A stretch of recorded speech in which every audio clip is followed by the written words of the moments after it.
ating pong nanguna ng ating mga panalangin at binigyan tayo ng gabay, Monsignor Dennis Imperial. Palakpakan po natin. Pastor Ronnie and Pastor June, maraming salamat po sa ating pong mga konsehal na nandito ngayong umagang ito. Konsehala Elsa Rubio, Konsehala Luz Cuadra, Konsehal Melo Cabarubias, LNB President Conrado Aragon, sa bawat isa po sa atin, sa lahat ng mga departamento, sa lahat po ng mga estudyante na kasama natin ngayong araw na ito, sa bawat isa po sa inyo, isang napakagandang umaga. Napansin niyo po kaya pagpasok niyo sa ating City Hall, nabuhay na po ang mga fountain sa atin pong parke?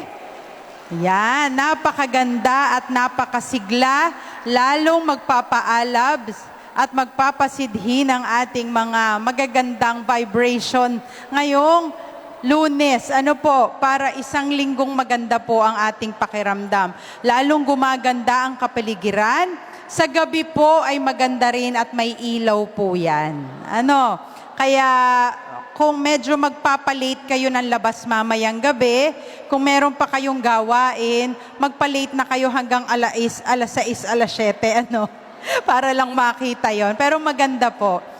Sa ating pong lahat, kagaya na sinabi ng ating Sikro Head, si Sir Willie, nakaka-inspire po talagang magtrabaho, lalo na kung yung mga kasamahan mong nagtatrabaho ay tunay na nagbibigay po ng maganda. Nakakatuwa, naririnig natin mga nagsauli ng laptop, ng cellphone, ng kung ano-ano pang mahahalagang bagay. Yun naman pong mga inawardan kanina, mga naglilingkod na talaga namang walang absent, ang ganda ng report, positive feedbacks.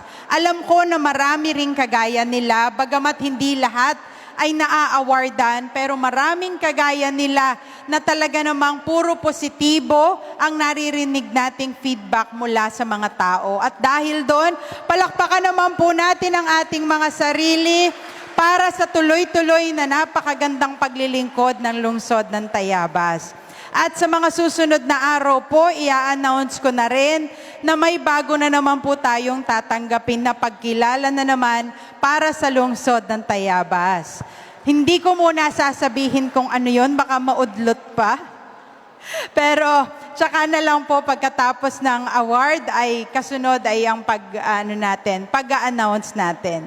So muli sa inyong lahat, kayo po ang inspirasyon ko kung bakit si Mayor Lovely ay patuloy na naglilingkod, patuloy na nagbibigay ng sigla, ng saya sa lokal na pamahalaan ng lungsod ng Tayabas. Kaya sa bawat tao na nakakahalubilo po natin araw-araw, sana po positibo din po at maging inspirasyon naman tayo dun sa mga nakakaharap natin. Ano po, alam nyo po ang bawat tao may kanya-kanyang dinadala yan na krus.